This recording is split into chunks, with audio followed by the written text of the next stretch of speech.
Hey Nick, how are you? How's it going? I'm good, man. Thanks for having me on. Appreciate it. I'm really excited to get to connect today. Where are you guys located? So I personally live in the Charlotte, North Carolina area, so like South Charlotte. Awesome. We don't really have headquarters. We're kind of just all over. We are remote and have been remote since I guess it kind of became popular and then maybe less so popular around COVID. Yeah, yeah. We've been in the same boat. We had an office years ago and actually got rid of it before COVID. But yeah, well, cool. Well, stoked to get an interview today.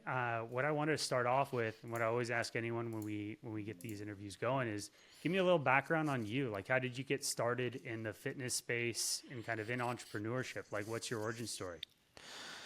Yeah. So I've always been into fitness pretty much my whole life.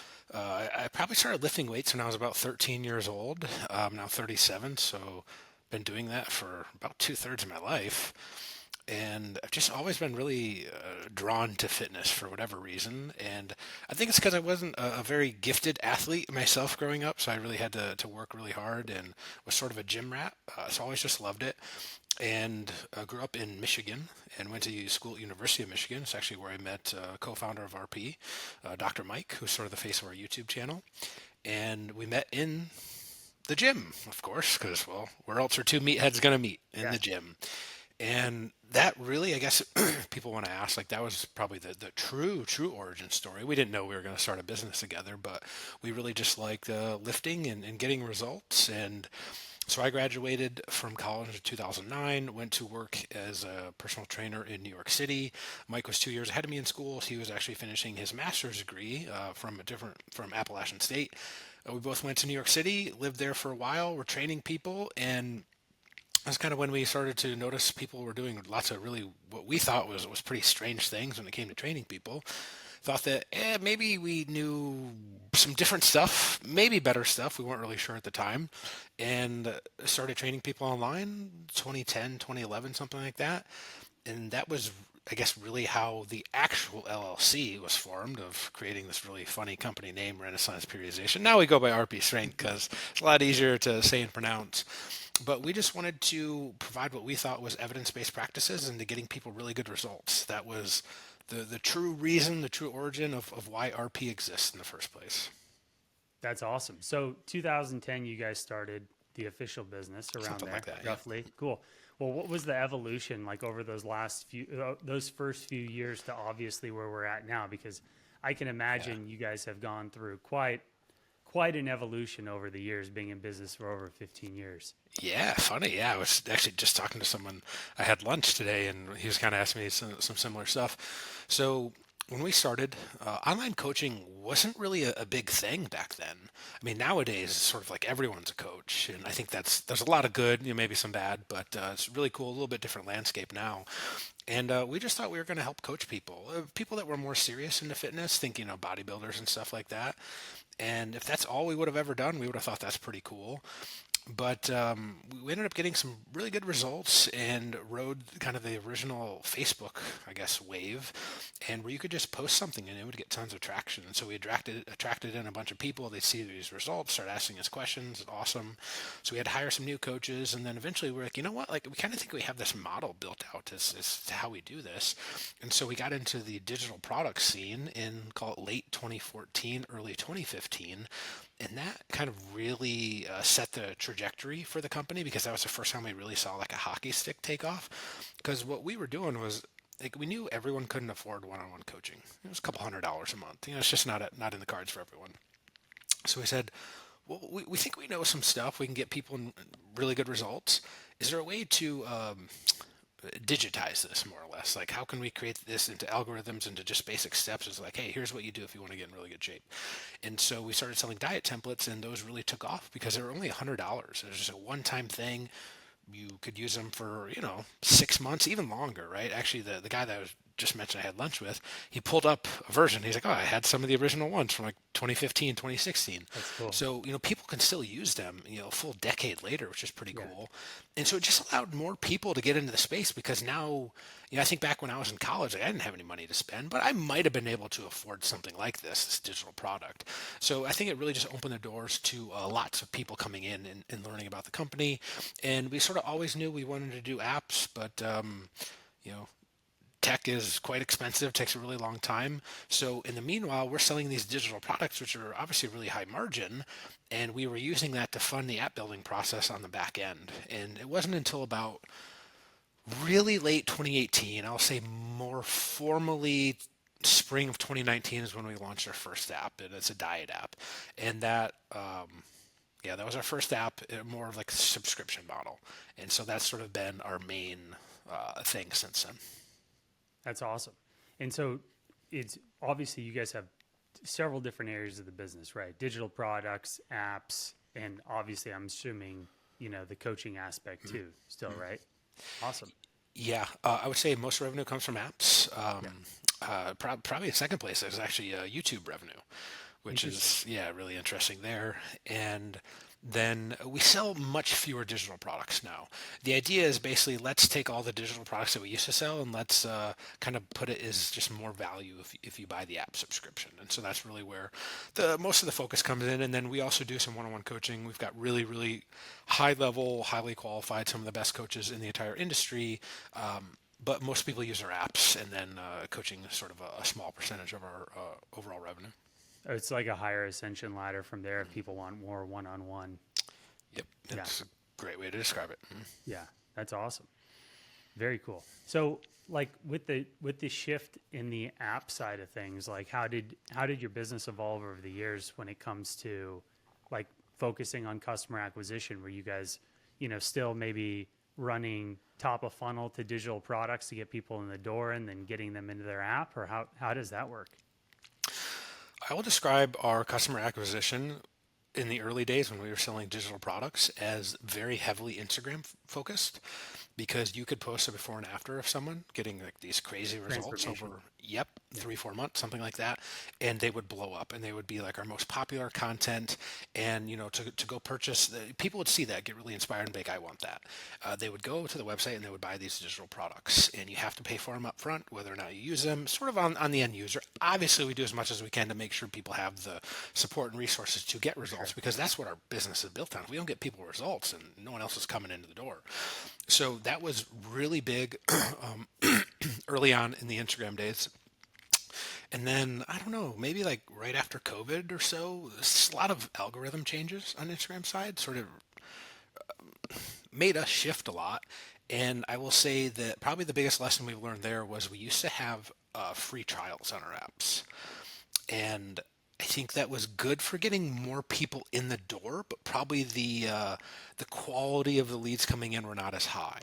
And so we really had to do some thinking about that, because here's the best way I could describe it is people used to pay us $100 up front. LTV is $100 on average, let's say. Obviously we had some stuff beyond that to help build that up, and you had to pay it up front. Well, now you've got a free trial, and guess what? Dieting apps are hard because getting in shape is hard. It is not easy. And so what we found was we were getting sort of lower quality people coming in. They would not have to pay anything because there's a 14-day free trial. And so, well, on these folks, your LTV then becomes a big fat zero. And so it took a while to kind of play around with that and sort of figure that out and make some tweaks. So when we came out with our second app, which was almost 2 years ago, almost to the day, it's 5/23/23 was when I came out with the hypertrophy app. So we actually charged more for that. And we got rid of the free trial because our thought process was we want the more serious person. We don't want these people coming in trying to dip their toe in the water. Oh, is this for me? It's like, no. Really?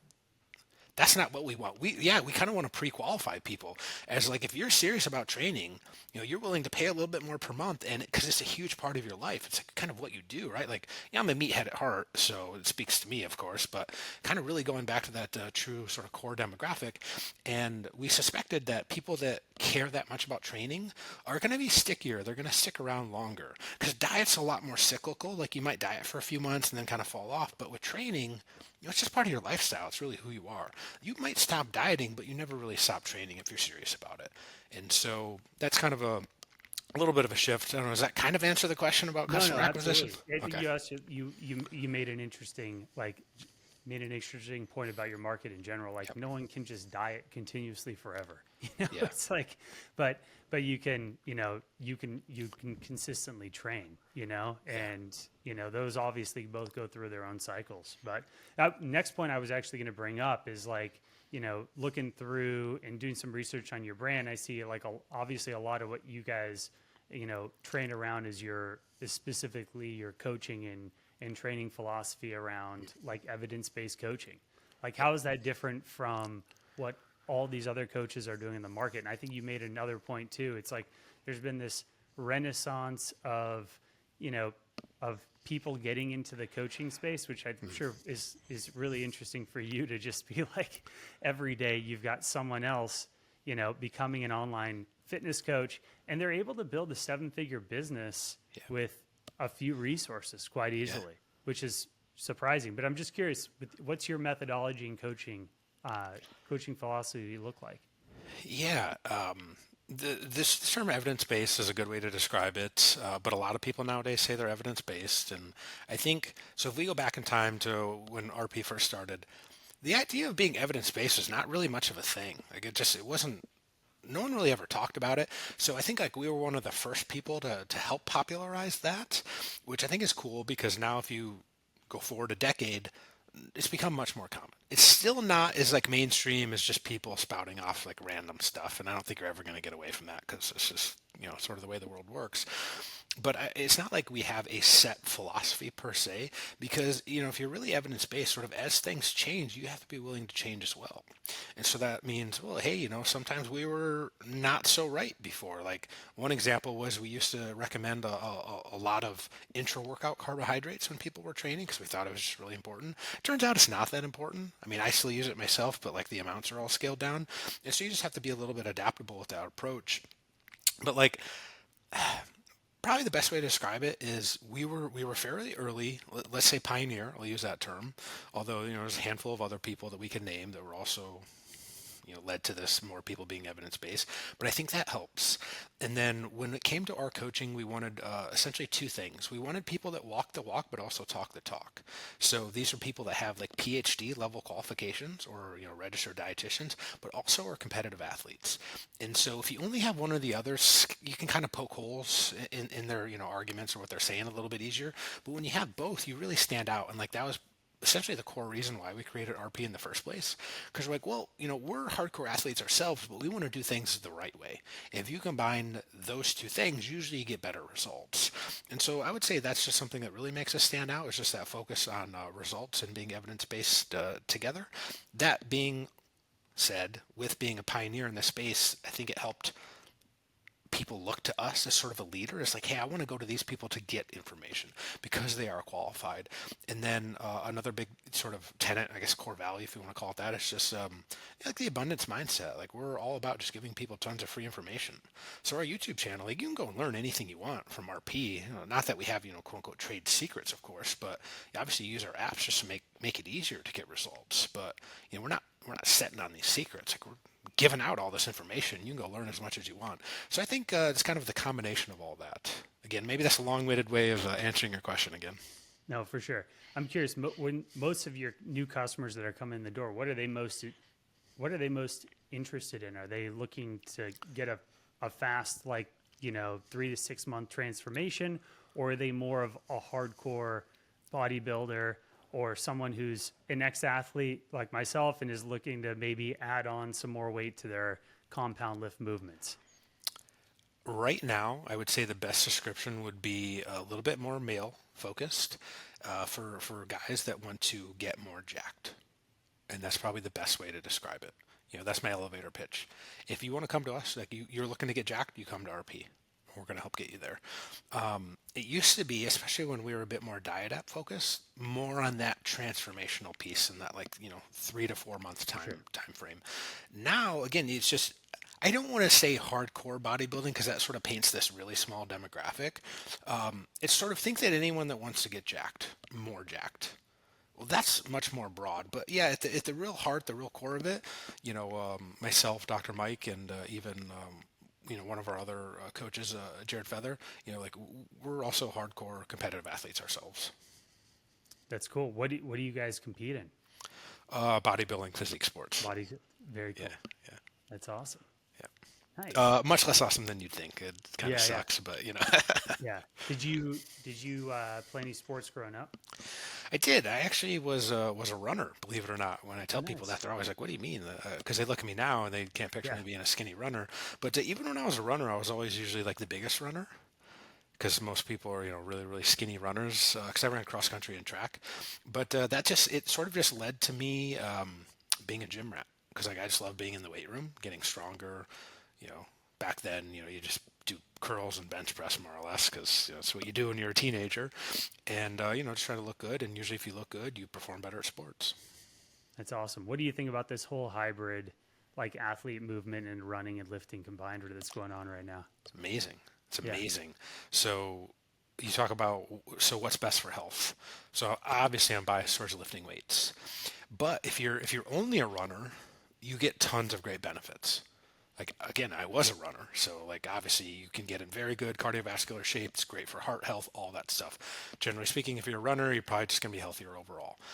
But I think there is definitely the idea of lifting weights, resistance training, has become more popular, more trendy recently, which I think is awesome. Now, I don't want it to be a trend. I hope people stick with it because if you also add some muscle, you're just usually getting even greater health benefits from it.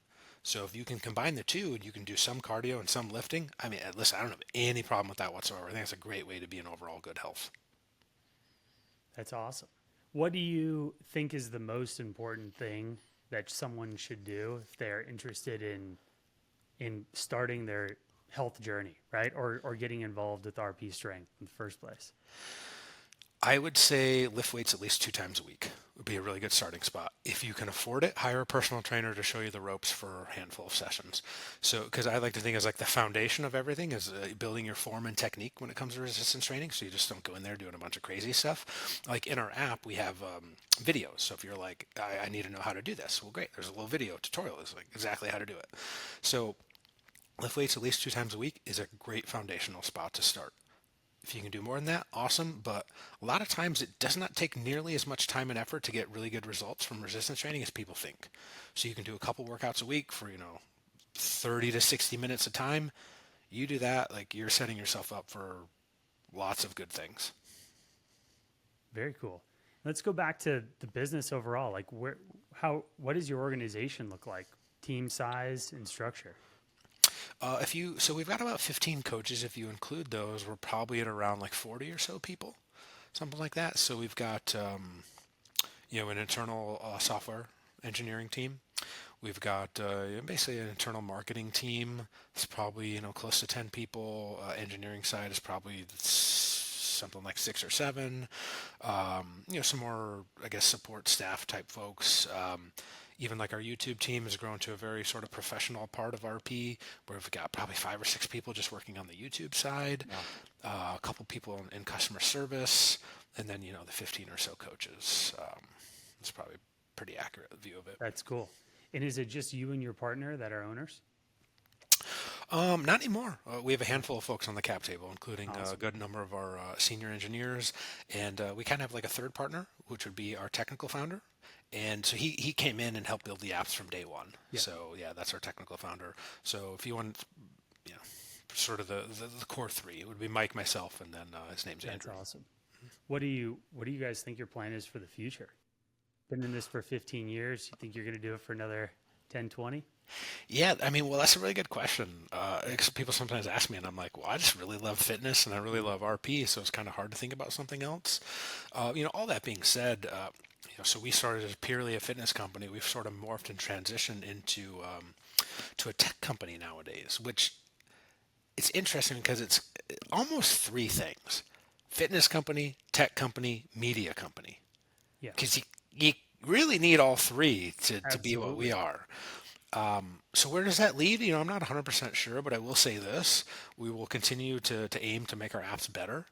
That's just always iterating, coming out with new features, new improvements, stuff like that. I don't think that process ever ends. Almost certainly, adding in AI with the way things are going in that world, like how can we add in parts of that just to make things even easier? That's a big part of where and what we'd be looking to do here the next couple of years at least. Very cool. And let's break down the apps again. I know you touched on that earlier, but you have two apps, right? One of them is more of a diet coach app, right? Yeah. Yep. So one is a Diet Coach app. So this would be something if you were like, hey, you know what?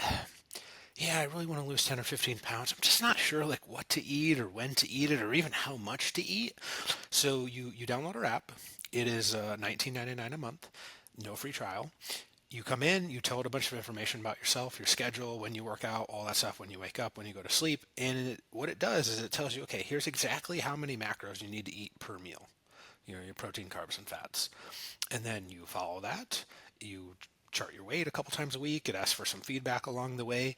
And then each week there's a weekly review where it sort of says, hey, here's how you've been doing. Here's what we recommend based on, originally you said you wanted to lose 10 pounds. You're kind of right on track for that. So just keep doing what you're doing. Cool. Or, hey, you're a little behind or you're a little ahead.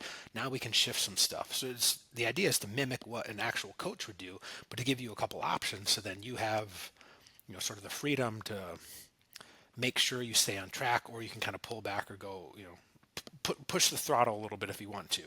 And so that's the diet app. And then the other app is called the RPI Hypertrophy app. And this is one that, I love. I haven't trained without it now in, I don't know, 2.5 years or something like that. But there's two things you can do. You can use some of our pre-built templates, and that'll just help you get going easier and quicker. It's sort of like our recommendations. You have to choose your weights for week one, just because there's usually a little bit of a range as to what weight you can use to get results. Where you're at. Where's your baseline? Yeah. Yeah, kind of something like that. After you do that, the app pretty much programs everything else for you. Your sets, your reps, your weights, all that stuff. And you can go for anywhere from 4 to 8 weeks, sort of per block, per program. And then now, once you get done with that, in basically 2 seconds, you can duplicate that again, and then it already has your week one weights programmed for you. So it's like when you first originally use it, you got to put in a little bit of your own stuff. After that, the app pretty much does everything for you. Again, it shows you the technique videos, so you never have to wonder, oh, am I doing this right? No, you just follow those. And the cool part about it is it always makes sure that you're progressing just a little bit. So I don't know, for example, I'm just going to make up some numbers here. You go in, your first thing is bench press, right? Because everyone's going to do some bench press, right? You do 225 for, let's say, 10. Okay, cool. So what do I do the next week, right? How do I keep getting results? So it's going to do one of two things. It's going to bump up your weight a little bit, and then you just try to match those reps, or it's going to tell you, hey, you know what? We're going to keep the weight the same. We're just going to go up. You try to beat that number. Hey, can you get 11 next week? Something like that. That's a really simple way of sort of explaining what the app does, but it really just helps program everything for you and always make sure that you're progressing. That's awesome.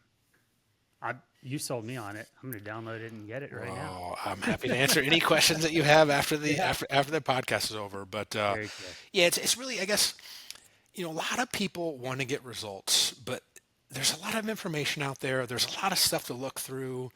At the end of the day, at least for me personally, I kind of just want to plan to go out and execute.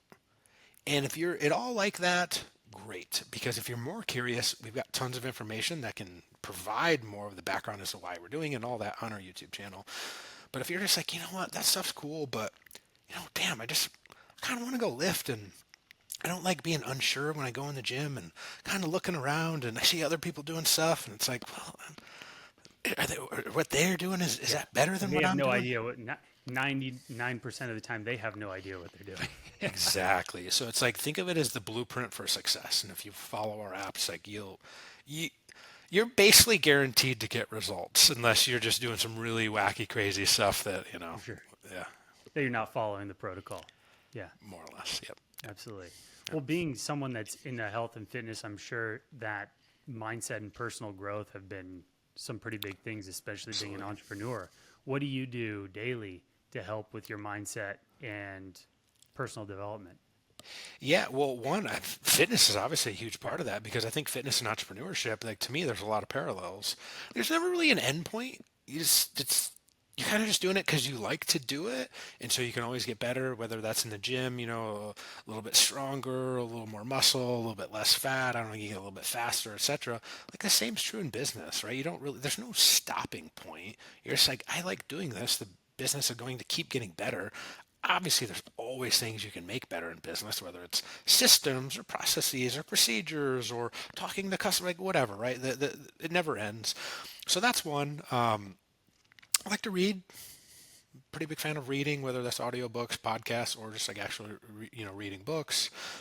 Pretty big reader there. I've got, a handful of books there behind me, off to the side. I'm in a Vistage group, so it's like a peer group of Yeah, CEOs or this is great. founders.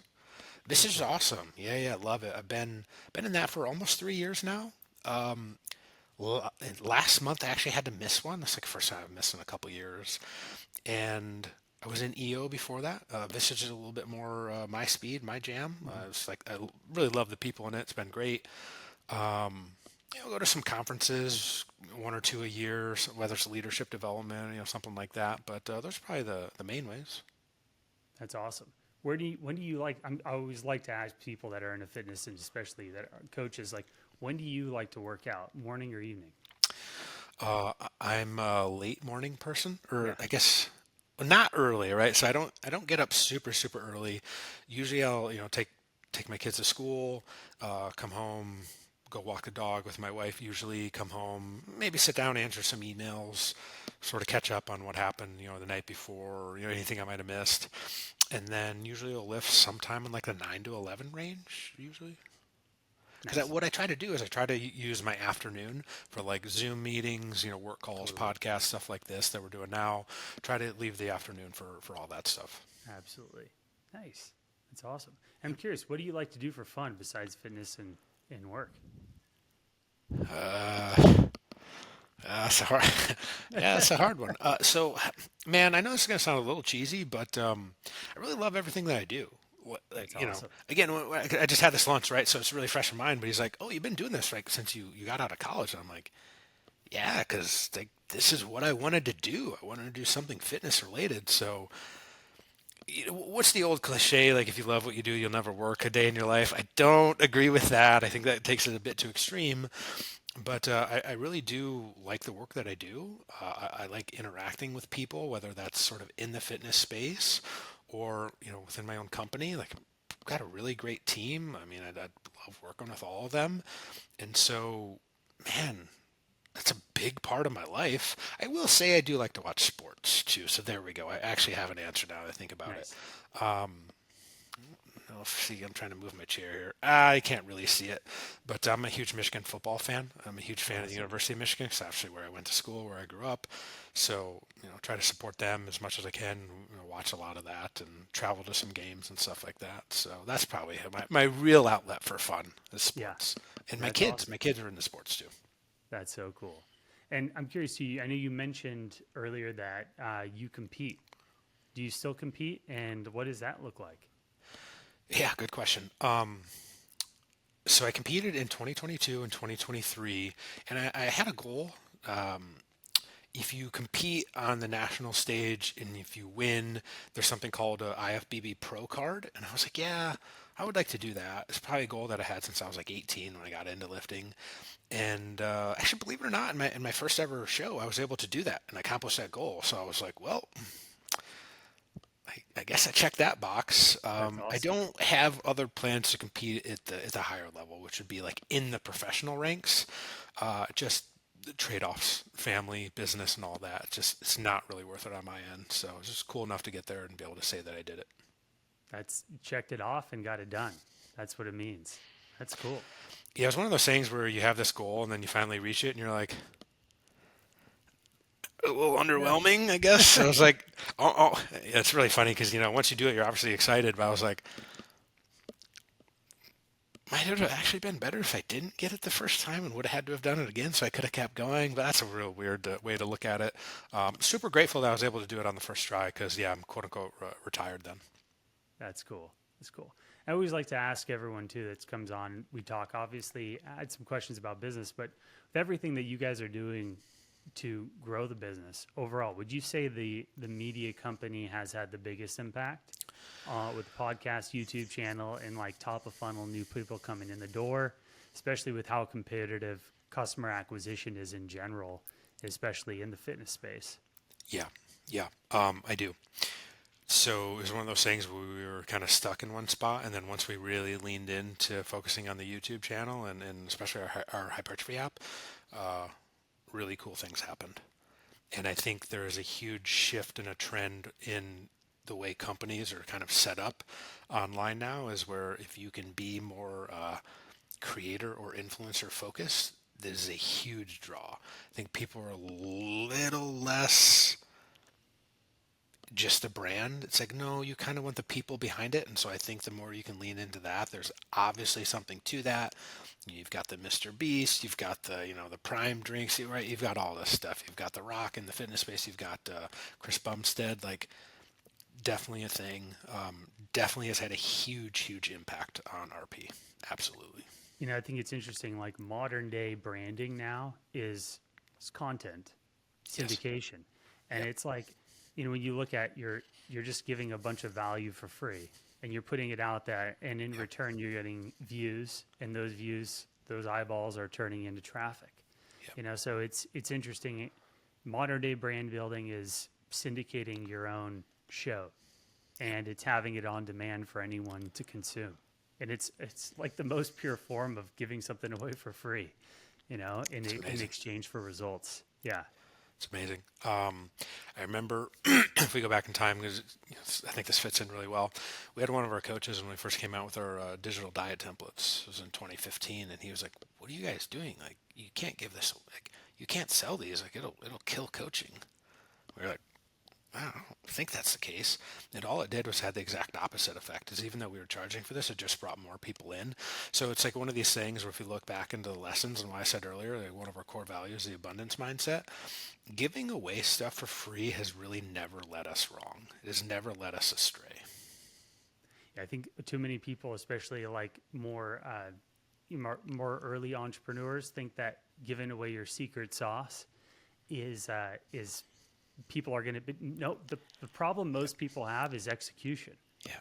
and motivation, Yeah. and they hire you to do coaching or Yeah. us on the service, because we have a coaching business too for smaller D2C brands. We've been running for 5 years now, but it's like people, I tell them all the time, you go to my YouTube channel and watch all my niche videos, Yeah. and you can learn a lot, but obviously implementation or doing the work is worth exponentially It's more. exactly what our apps are, right? Is so like you can theoretically go build all of your own stuff from all of our free information. You never have to pay us a dime.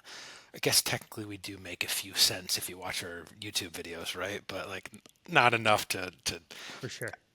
I mean, you know what I'm saying. But it's then people are like, okay, yeah, this makes sense, cool. Like, well, now I just want to implement it. Great. That's what the app is. It gives you that framework. I mean, I'm sure you're familiar with like ClickFunnels and Russell Brunson. It's the same idea, right? It's like you give away tons of stuff. There's just this, I like to call it the principle of reciprocity, of course, or just like good karma, good juju out there in the world of like people want to support you if you help them, because we get people all the time. They're like, hey, I just watched a bunch of your free YouTube videos and I've lost 50 pounds, I've lost 100 pounds, I've completely changed my life. And to those people, we say, awesome. Like You're like, can you give me a video? Like that'd be yeah, great. sure, yeah. Well, hey Scott, now that you said that, we'd love to get some UGC out of you and put some money behind it for paid ads. For But sure. yeah, Yeah. yeah, you really can't go wrong just giving away a bunch of free value. And I think if you talk with enough people that have been decently successful, they all say the same thing. 100% comes from the most pure form Exactly. of giving. Authenticity. Yep. Yeah. Well, that's awesome. Well, Nick, thank you so much for your time today. This was really great getting to interview you. Where can people get in touch with you or learn more about RP Strength in the business? Where can they Yeah. go? The number one spot I always tell people to go to is our YouTube channel. So it's really blown up here the last couple of years. Just if you're interested in like any type of fitness information, you're going to find some cool stuff there. My buddy Dr. Mike is hilarious. He's a real character. He's a riot. It's a big part of why people are drawn to it. The pure authenticity of just making lots of jokes while also providing tons of that value. So it's a Renaissance Periodization YouTube channel. It's a great spot to look. Or if you just type in, Dr. Mike Fitness, you're probably going to find him. He's got a pretty easy to spot head and big bald head. So that's a great spot. Myself personally, I'm on Instagram at nick.shaw.rp, and those are probably the two best places, I would say. Awesome. And I'll put those in the show notes too, so they're easy to access. Yep. And at RP Strength, the main Instagram channel too. That's a great one as well. Sweet. Well, thanks, Nick. This was awesome. Awesome. Thanks so much for having me on. Appreciate it. Yeah. Take it easy. See ya.